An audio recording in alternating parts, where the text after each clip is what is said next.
Valsts prezidents Edgars Rinkevičs šonedēļ aktualizējis nepieciešamību atjaunot pirms pandēmijas ierasto praksi, ka darbs valsts iestādēs pamatā notiek klātienē. Ar attālinātā darba turpināšanu valsts pārvalde prezidenta prāt ir iebraukus grāvī.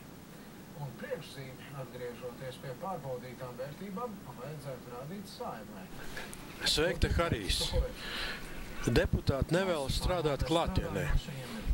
Skatāmies video. Starp citu, zināt, kur es šo ierakstu? Par to viņš vakar runāja ar Saeimas priekšsēdētāju, bet šodien arī ar valdības vadītāju. Mēs esam vienā brīdī aizbraukuši grāvī, ka vairs nevienu nevar sasniegt, visi sēž attālināt un cik tas produktīvi. To es skaidri redzu, jūtu un dzirdu. Evika Siliņa piekrīt, ka valsts pārvaldē darbam atkal pamatā jānotiek klātienē. Norma ir strādāt, būt darba vietā, un tā ir norma, bet normai ir jābūt, ka ir svarīgs klātienes darbs publiskajā valsts pārvaldē. Par to, ka ierēģiem būtu jāatgriežas savos kabinetos, prezidents ar premjeri runājis jau pagājušā gada vasarā, taču noprotams, ka aicinājums nav guvis lielu atsaucību. Tiem valsts pārvaldē strādājošajiem, kuriem darbs klātienē vairs nav pieņemams, prezidents norāda, ka karjeru var turpināt privātajā sektorā, kas cieš no darba roku trūkuma.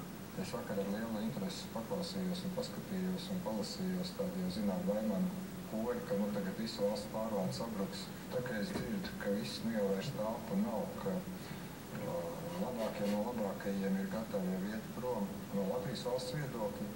Mums katrs cilvēks ir svarīgs, ja viņš uzskata, ka viņam ir labāk strādāt attālināt ārpus valsts pārvaldes, viņš strādās noteikti kādā kompānijā, visu cieņu.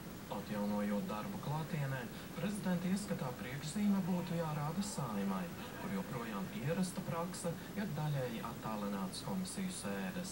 TV3 ziņās jau esam stāstījuši, ka deputāti komisiju sēdēs turklāt mēdz arī balsot attālināti, lai gan tas nemaz nav paredzēts kārtības rullī.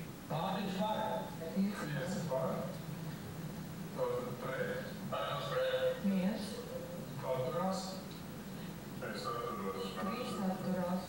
Saeimas priekšsēdētāja Daiga Mieriņa vakar pēc tikšanās ar prezidentu sacīja, ka vēl nepieciešamas diskusijas par to, kā turpmāk organizēt komisiju darbu.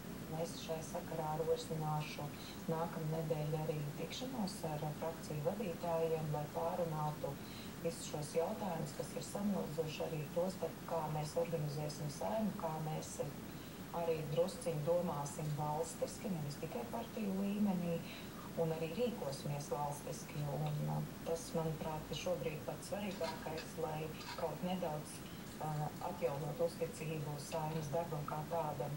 Kā norāda valsts kancelejā, šobrīd nav vienota regulējuma, kā valsts pārvaldē tiek organizēts darbs, cik daudz strādāt attālināti un cik klātienē, tas atstāts katras iestādes ziņā. Un jūs gribat, lai mēs jūs cienām? Un ko par to saka Mērfija likumi?